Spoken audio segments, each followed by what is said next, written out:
YouTube, Facebook যে যেখান থেকে ভিডিওটি দেখতেছেন আপনাদের সবাইকে জানাই সালাম, আসসালামু আলাইকুম। আশা করি আল্লাহ তাআলার অশেষ রহমতে আপনারা সকলেই ভালো আছেন। দর্শক শ্রোতা, আজকের ভিডিওতে আমরা একটি স্লাইডার একটি ওয়েবসাইটের মাঝে ইউজ করব। আজকে যে স্লাইডারটি একটি বেসিক ওয়েবসাইটের মাঝে ইমপ্লিমেন্ট করব, এই স্লাইডার সম্পর্কিত টিউটোরিয়াল কিন্তু আমরা এর আগে আমাদের চ্যানেলে দিয়েছি। আমরা কিন্তু নিভো স্লাইডার কিভাবে এডিট করতে হয় আমরা সে বিষয়টি দেখিয়েছিলাম, এবং কি বেসিক জেকুইরি স্লাইডার কিভাবে এডিট করতে হয় সে বিষয়টিও আমরা বিস্তারিতভাবে দেখিয়েছিলাম। দুটিই হচ্ছে মোস্ট পপুলার স্লাইডার। সো আজকে আমরা নিভো স্লাইডার অ্যাড করা শিখব। তাই যারা নতুন, অবশ্যই আপনাদেরকে নিভো স্লাইডারের ভিডিওটি যদি আপনারা দেখে থাকেন আমাদের, তাহলে আপনারা খুব সহজেই আজকের এই ভিডিওটি বুঝতে পারবেন, কারণ আমরা এর আগে নিভো স্লাইডারের বিস্তারিতভাবে খুঁটিনাটি বিষয়গুলো বলে দিয়েছি। আজকে শুধুমাত্র আমরা ডিরেক্ট আমাদের ওয়েবসাইটের মাঝে স্লাইডার ইমপ্লিমেন্ট করার জন্য যেই যেই বিষয়গুলো গুরুত্বপূর্ণ সেই বিষয়গুলোই জাস্ট আমরা আজকে ইমপ্লিমেন্ট করে দেখিয়ে দিব। তো অবশ্যই আপনারা যদি নিভো স্লাইডারের ভিডিওটি না দেখে থাকেন, তাহলে এই ভিডিওর আই বাটন থেকে সেই ভিডিওটি আগে দেখে নিন, দেন আপনারা এই ভিডিওটি থেকে রেগুলার করুন। তো দর্শক শ্রোতা, আমরা সরাসরি চলে যাব এখন কম্পিউটার স্ক্রিনে। তো দর্শক শ্রোতা, আমরা এর আগে আমাদের যে ওয়েবসাইটটি আমরা ডিজাইন করা দেখিয়েছিলাম, দেখুন আমরা কিন্তু এই ওয়েবসাইটটি আমরা ডিজাইন করেছিলাম। সো আজকে আমরা এই টোটালি ওয়েবসাইটটির এই যে মিডিলে রয়েছে একটি ইমেজ, সো এই সেকশন পার্টে আমরা আজকে কিন্তু স্লাইডার ইউজ করব। সো অবশ্যই আমরা এট ফার্স্ট চলে যাচ্ছি ডেস্কটপে। তো দেখুন এখানে আমরা যে কাজটি করব, আমরা এট ফার্স্ট এখানে একটি নিউ ফোল্ডার ক্রিয়েট করব ডেস্কটপে। তো এখানে আমরা দিয়ে দিব ডেমো স্লাইডার। তো আমরা এখানে ডেমো স্লাইডার নামে একটি ফোল্ডার ক্রিয়েট করলাম। এখন আমরা আমাদের এই ডাউনলোড ফোল্ডারে চলে যাব, কারণ এর আগে যখন আমরা নিভো স্লাইডার এডিট করা দেখিয়েছিলাম তখন কিন্তু আমরা ইন্টারনেট থেকে সরাসরি এই নিভো স্লাইডারটি জিপ ফাইল আকারে ডাউনলোড করেছিলাম। তো অবশ্যই আপনাদেরকে এই নিভো স্লাইডারটি ডাউনলোড করার জন্য গুগল মামাকে যদি আপনি জিজ্ঞাসা করেন যে ডাউনলোড নিভো স্লাইডার, গুগল মামা কিন্তু আপনাকে খুব সহজেই নিভো স্লাইডার ডাউনলোড করার যে লিঙ্ক, সেই লিঙ্কে নিয়ে চলে যাবে। তো আমি এই নিভো স্লাইডারটিকে কপি করে আমরা এই ফোল্ডারের মাঝে আমরা রেখে দিচ্ছি। সো এখন আমরা ফোল্ডারটি ওপেন করতেছি এবং কি আমরা এটি কেটে দিচ্ছি। দেখুন এটি আমাদের নিভো স্লাইডার। তো এটিকে আমরা এক্সট্রা হেয়ার করে নিচ্ছি। তো দেখুন আমরা যে কাজটি করব, আমরা এখান থেকে দেখুন আমাদের যে কয়েকটি ফাইল প্রয়োজন আমরা কিন্তু আমাদের প্রজেক্ট ফোল্ডারে নিয়ে নিব, কারণ আপনারা আগে থেকেই জানেন যে প্রজেক্ট ফোল্ডারটি অ্যাকচুয়ালি আমরা যখন ওয়েব ডিজাইনের শুরুটা করেছিলাম ঠিক তখন আমরা প্রজেক্ট ফোল্ডার ক্রিয়েট করেছিলাম। তো দেখুন আমরা যে কাজটি করব, এখানে আমাদের ইমেজেস নামক ফোল্ডার রয়েছে। সো এই যে এখানে ship.jpg ইমেজটা রয়েছে, এই ইমেজটাই কিন্তু আমরা আমাদের ওয়েবসাইটে শো করেছি। ঠিক এই ইমেজের পরিবর্তে আমরা কিন্তু আজকে স্লাইডার সেখানে অ্যাড করব। অ্যাকচুয়ালি আমাদেরকে যে কাজটি করতে হবে, এট ফার্স্ট আমাদের এই থিম নামক ফোল্ডারটিকে আমাদের এই ইন্ডেক্স ফাইলের সাথে রাখতে হবে, এবং কি এখান থেকে আমাদের jQuery.nivo.slider.js এই ফাইলটি আমাদেরকে নিতে হবে। তো আমরা jQuery ফাইলগুলোকে আলাদাভাবে রাখার জন্য আমরা কিন্তু এখানে একটি নিউ ফোল্ডার ক্রিয়েট করব।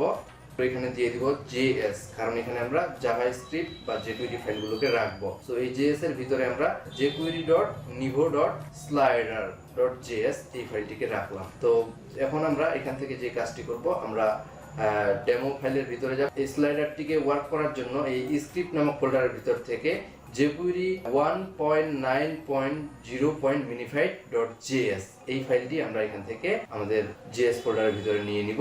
এবারে আমাদের ইমেজগুলো আমাদের ইমেজেস নামক ফোল্ডারের ভিতরে রাখতে হবে। তো এখান থেকে আমরা এভাবে ইমেজগুলোকে সিলেক্ট করার পরে আমরা এখানে এসে আমাদের ইমেজেস নামক ফোল্ডারের ভিতরে রেখে দিচ্ছি, এবং কি আমরা ব্যাকে আসতেছি। অ্যাকচুয়ালি আমরা এখান থেকে এই যে নিভো স্লাইডার.css এই ফাইলটিকে আমরা এখান থেকে আমাদের ইন্ডেক্স ফাইলের এখানে আমরা CSS নামে একটি ফোল্ডার ক্রিয়েট করব, যেখানে নিভো স্লাইডারের CSS ফাইলটিকে আমরা রেখে দিব। এর জন্য আমরা এখানে একটা নিউ ফোল্ডার ক্রিয়েট করতেছি। তো এখানে আমরা দিয়ে দিব CSS। দেখুন আমরা CSS নামক ফোল্ডার ক্রিয়েট করলাম। তো আমাদের যে মেন স্টাইল শিটটা রয়েছে, আমাদের যে ওয়েবসাইটের স্টাইল শিট রয়েছে, মেইন স্টাইল শিটকে আমরা ইন্ডেক্স ফাইলের সাথে রাখবো এবং কি এই নিভো স্লাইডার ডট সিএসএস এই সিএসএসটাকে এখান থেকে কপি করে আমাদের সিএসএস নামক ফোল্ডারের ভিতরে রেখে দিব। তো আমাদের কিন্তু খুব সুন্দরভাবে যা যা প্রয়োজন ছিল আমরা কিন্তু নিয়ে নিলাম। তো আমরা এখান থেকে ডেমো ফোল্ডারটি ওপেন করব। এখান থেকে আমরা demo.html ফাইলটিকে নোটপ্যাডের সাহায্যে আমরা ওপেন করব। তো দেখুন এখানে আমাদের demo.html এবং কি আমাদের index.html, এখান থেকে আমরা যেই কাজটি করব, দেখুন আমরা এখানে যে 4টি স্টাইল শিট রয়েছে, দেখুন তাদের style.css ফাইলের আমাদের কিন্তু প্রয়োজন নেই। আমাদের এইখান থেকে nivo slider.css, তারপরে থিম নামক ফোল্ডারের ভিতরে bar.css, dark.css, light.css, default.css এই কয়েকটি ফাইলকে আমরা কিন্তু এভাবে কপি করব। কপি করার পরে আমরা আমাদের ইনডেক্স ফাইলে এসে এখান থেকে আমরা আমাদের style.css ফাইলের ঠিক আগে এভাবে পেস্ট করে দিব। দেওয়ার পরে আমরা এখান থেকে যে কাজটি করব, আমরা কিন্তু লোকেশনগুলো এখান থেকে ঠিকঠাকভাবে পাইয়ে দিব, কারণ আমরা আমাদের ইনডেক্স ফাইলের সাথে কিন্তু থিম নামক ফোল্ডারটি ডিরেক্ট রেখেছি, যার জন্য আমরা এখান থেকে এই ডট ডট স্ল্যাশ কেটে দিব, এভাবে কেটে দিচ্ছি। এবং কি আমরা এই যে ডট ডট স্ল্যাশ কেটে দিয়ে আমরা কিন্তু সিএসএস নামক ফোল্ডারের ভিতরে নিভো স্লাইডার ডট সিএসএস নামক ফাইলটি রেখেছি। সো এখান থেকে আমরা আমাদের কিন্তু লোকেশনগুলো ঠিকঠাকভাবে পাইয়ে দিলাম। এখন আমরা এখানে যে কাজটি করব, দেখুন আমাদের স্লাইডারটিকে ওয়ার্ক করার জন্য এখান থেকে যে কাজটি করতে হবে, আমরা এখান থেকে এটিকে Ctrl+C দিয়ে কপি করব এবং কি আমাদের index.html ফাইলে এসে আমরা কিন্তু নিচে এইভাবে আসবো। আসার পরে দেখুন আমাদের এই যে স্লাইডার নামক ডিপটি আমরা নিয়েছিলাম, এই স্লাইডার নামক ডিপের ভিতরে আমরা কিন্তু আমাদের এই যে ইমেজটাকে এখানে কল করে দিয়েছিলাম। সো এখান থেকে এখন আমাদের আর ইমেজের প্রয়োজন নেই, তাই আমরা এটিকে ডিলিট করে দিচ্ছি। দেওয়ার পরে এখানে আমরা সেই demo.html থেকে যে কোডগুলো আমরা কপি করলাম সেই কোডগুলোকে আমরা এখানে রেখে দিচ্ছি এবং কি আমরা এটিকে ট্যাব প্রেস করে এভাবে দূরে সরে দিচ্ছি। তো দেখুন আমরা এখান থেকে ডাটা থাম্বনেল যে রয়েছে অপশনগুলো, এগুলোকে আমরা এখান থেকে কেটে দিচ্ছি। আমরা এত কিছু আমাদের প্রয়োজন নেই, আমরা জাস্ট ইমেজগুলো রাখলেই আমাদের চলবে, যার জন্য আমরা এখান থেকে এগুলোকে কেটে দিচ্ছি।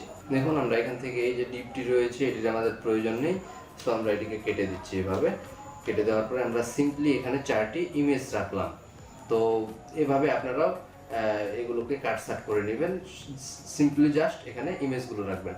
সো আমাদের ইমেজগুলো কিন্তু ইমেজেস নামক ফোল্ডারের ভিতরেই আমরা রেখেছি, সেই ক্ষেত্রে আমাদের এখানে আর লোকেশন চেঞ্জ করার কোনো প্রয়োজন নেই। তো এখন আমরা নিচে চলে আসব। এখান থেকে আমরা আমাদের এই যে বডি রয়েছে, বডির ঠিক আগে আমরা এখানে তাদের যে স্ক্রিপ্ট রয়েছে সেই স্ক্রিপ্টটাকে এখান থেকে আমরা এভাবে ডিরেক্ট এই স্ক্রিপ্টটাকে আমরা এখান থেকে Ctrl+C দিয়ে কপি করছি এবং আমাদের ইনডেক্স ফাইলে এসে আমরা এখানে পেস্ট করে দিচ্ছি বডির সামনে। তো এখন আমরা এখানে যে কাজটি করব, দেখুন আমাদের যে এখানে স্ক্রিপ্টগুলো রয়েছে এগুলোর লোকেশন আমাদেরকে ঠিক করে দিতে হবে। দেখুন এখানে কিন্তু স্ক্রিপ্ট নামক ফোল্ডারের ভিতরে আমাদের নেই, আমরা কিন্তু জেএস নামক ফোল্ডারের ভিতরে আমাদের স্ক্রিপ্টগুলোকে রেখেছি। সো এখান থেকে আমরা কিন্তু জেএস করে দিব এইভাবে। দেখুন আমরা জেএস করে দিলাম, দেওয়ার পরে এখন আমরা সেভ করতেছি। তো আমরা সিম্পলি এখানে জাস্ট ওদের কাছ থেকে ফাইলগুলোকে কপি করব এবং আমাদের ফাইলে এসে জাস্ট লোকেশনগুলোকে ঠিকঠাকভাবে পাইয়ে দিব। এভাবে পাইয়ে দিলে আমাদের কিন্তু স্লাইডারটি কাজ করবে। ওয়েবসাইটটিকে রিফ্রেশ করি, তাহলে দেখুন আমাদের কিন্তু এখানে স্লাইডারটি পেয়েছে। সো দেখুন আমাদের স্লাইডারটি যে পেয়েছে এখানে একটু প্রবলেম দেখাচ্ছে। সো এখানে কিন্তু ইমেজগুলো ঠিকঠাকভাবে স্লাইড হচ্ছে না। দেখুন আমাদের যে 4টা ইমেজ দিয়েছিলাম সেই 4টা ইমেজ কিন্তু ঠিকঠাকভাবে স্লাইড হচ্ছে না। সো এর জন্য আমাদের একটু না একটু কোথাও ভুল হয়েছে, বাট আমরা নোটপ্যাড++-এ এসে এখানে একটু দেখবো যে আসলে আমরা ভুলটা কোথায় করলাম। তো দেখি আমরা কোথায় ভুলটা করলাম। তো অ্যাকচুয়ালি দেখুন আমরা কিন্তু এখানে যে কাজটি করেছি, আমরা স্লাইডার নামক যে আইডিটা নিয়েছি, এই স্লাইডার নামক আইডি রয়েছে আমাদের শুরুতে। সো আমরা কিন্তু আমাদের এই আইডিটাকে স্টাইলাইজ করেছিলাম। ইমেজটাকে যখন আমরা আমাদের ওয়েবসাইটে সেট করি তখন কিন্তু আমরা এই আইডিটার উইডথ দিয়েছিলাম নির্দিষ্ট একটি, এবং কি আমরা এখানে স্লাইডার র্যাপ রয়েছে, দেখুন আমাদের এই ডিপটার আইডি আমরা স্লাইডার দিয়েছি এবং কি তাদের যে স্লাইডারের ডিপটা সেখানেও কিন্তু তারা আইডি স্লাইডার দিয়েছে। সো এই দুইটা আইডি এক হওয়ার কারণেই কিন্তু মেইনলি এখানে প্রবলেমটা হয়েছে। সো এখানে আমরা একটা কাজ করব, আমরা এভাবে আন্ডারস্কোর ব্যবহার করার পরে আমরা কিন্তু এখানে স্লাইডার র্যাপ দিয়ে দিব। স্লাইডার র্যাপ দিয়ে এখন আমরা সেভ করতেছি এবং কি তাদের ডেমো ফাইলটিকে আমরা কেটে দিচ্ছি। দেওয়ার পরে আমরা আমাদের style.css থেকে আমরা কিন্তু আমাদের এই যে আইডি স্লাইডার রয়েছে সেই আইডি স্লাইডারটাকে আমরা কিন্তু এখানে স্লাইডার র্যাপ করে দিব। তাই আমরা এটিকে কপি করছি এবং কি এখানে আমরা দেখব অ্যাকচুয়ালি আমাদের স্লাইডারের অংশ কোথায়। সো দেখুন এখানে কিন্তু স্লাইডার ইমেজ রয়েছে সেকশন অংশ, যার জন্য আমরা এখানে স্লাইডার আইডি যে রয়েছে এই স্লাইডারটাকে আমরা এখানে স্লাইডার র্যাপ করে দিচ্ছি। এখন আমরা কিন্তু সেভ করতেছি। সো এখন আমরা যদি ব্রাউজার থেকে পেজটিকে লোড করি তাহলে কিন্তু এবারে আমাদের স্লাইডারটি খুব সুন্দরভাবেই সেটিং হয়েছে, আপনারা বুঝতেই পারলেন। তো দেখুন এখান থেকে কিন্তু আমরা চাইলে আমাদের স্লাইডারটির যে থিম রয়েছে, দেখুন এখানে যে আমরা 4টি ফাইল ইউজ করলাম, এই যে default.css, light.css, dar.css। সো এখান থেকে চাইলে কিন্তু আপনারা আপনাদের ইচ্ছে মতো এই থিমের যে স্টাইলগুলো এগুলো আপনারা চেঞ্জ করতে পারেন। সো এর জন্য কিন্তু এই যে এখানে থিম ডিফল্ট লেখা রয়েছে, সো এখানে থিম ডিফল্ট লেখা রয়েছে যার জন্য কিন্তু ডিফল্ট যে স্টাইলটা স্লাইডারটা সেটাই পাচ্ছে। এখানে যদি আপনারা লাইট করে দেন, এভাবে লাইট করে দিলে কিন্তু লাইট স্টাইল যে রয়েছে সেই থিমটির লাইট স্টাইলটা এখানে পাবে। সো দেখুন এবার কিন্তু লাইট স্টাইলটা পেয়েছে, দেখুন খুব সুন্দরভাবে লাইট স্টাইলটা এখানে পেয়েছে। আপনারা চাইলে কিন্তু এখানে ডার্ক করে দিতে পারেন, এইভাবে ডার্ক করে দিলে ডার্ক স্টাইলটা পাবে এখানে। এখন যদি লোড করি তাহলে দেখুন ডার্ক স্টাইলটা পেয়েছে। সো আমরা এখানে কিন্তু এভাবে খুব সুন্দর করে স্লাইডারটি ইমপ্লিমেন্ট করতে পারলাম। তো দর্শক শ্রোতা, আশা করি আপনারা বিষয়টি বুঝতে পেরেছেন। সো দেখুন এখানে কিন্তু আমাদের একটু প্রবলেম হয়েছে। দেখুন এখানে যে আমাদের ড্রপডাউন মেনুটা আমরা ক্রিয়েট করেছিলাম, এই ড্রপডাউন মেনু কিন্তু এক কথায় স্লাইডারের ইমেজের নিচে রয়েছে। অ্যাকচুয়ালি এটি একটু প্রবলেম হয়েছে, কারণ এই স্লাইডারটা যখন ক্রিয়েট করা হয় ঠিক তখন এই ইমেজগুলোর জেড ইন্ডেক্স দেওয়া রয়েছে, যার জন্য কিন্তু এই ইমেজগুলো আমাদের ড্রপডাউন মেনুর উপরে শো হচ্ছে। সো অ্যাকচুয়ালি জেড ইন্ডেক্স কি আপনারা হয়তোবা অনেকেই জানেন, আবার অনেকেই হয়তোবা জানেন না। সো যারা জেড ইন্ডেক্স সম্পর্কে জানেন না, আগামী টিউটোরিয়ালে আমরা এই প্রবলেমটিকে সলভ করব এবং জেড ইন্ডেক্স কি সেই জেড ইন্ডেক্স সম্পর্কে আপনাদেরকে বিস্তারিতভাবে বুঝিয়ে দিব। তো দর্শক শ্রোতা, ফেসবুক থেকে ভিডিওটি দেখলে অবশ্যই আমাদের ফেসবুক পেজটিতে একটি লাইক এবং ফলো বাটনটিতে ক্লিক করে দিবেন। আর ইউটিউব থেকে যারা ভিডিওটি দেখতেছেন অবশ্যই ভিডিওটি ভালো লাগলে একটি লাইক করবেন এবং ফ্রিল্যান্সিং করার জন্য ওয়েব ডিজাইন শিখতে হবে এবং কি এই নির্দিষ্ট স্কিল যদি আপনি অর্জন করেন তবেই কিন্তু আপনি ফ্রিল্যান্সিং করতে পারবেন।